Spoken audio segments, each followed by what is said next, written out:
Yan mga idol. Yan ang gagawin si Bios mechanic yan. Yan siyang nakatuka sa customer natin sa kabila, customer natin sa kabila, Spider-Man. Yan kasama si Tata TV. Yan si Tata. Si Badlong sa Banal. Yan ito naman si Jason TV Vlog. Yan siya naman dito sa Orange, sa Orange. Para sa Rack and Pinion, siya naman sit up diyan. Tapos ito naman si Bios Mechanic Vlog. Yan. Iba sa kanya. Ang iba sa kanya mga ka-idol kasi may kumapit na kalawang. Yan ang importante yan, yung kumapit na kalawang. Grabe. Dito sa worm niya, sa taas. Titingnan natin kung anong damage sa loob kasi yung kalawang na yan pumasok sa loob.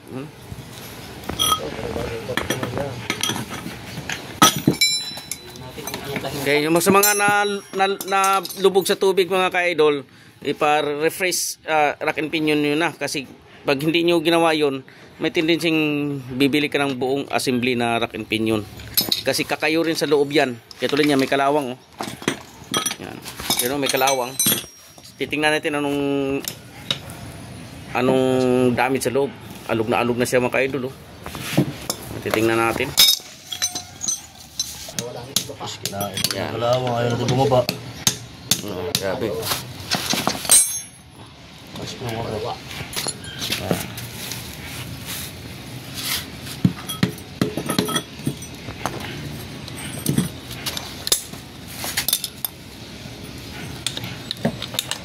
Malupiton to galawan si Bios Mechanic. Grabe, malupiton talaga. Siyempre, kung kaya magrasa yan. Kaya nga idol ka nakin. Idol ka nakin. Uy, pahigpit. Pahigpit naman yun. Yun lang tayo. Hindi ko alam yung ratchet. Hindi naman ako gumamit ng ratchet Pinasahan niya. Yan. Tao lang nagkamali. Yan.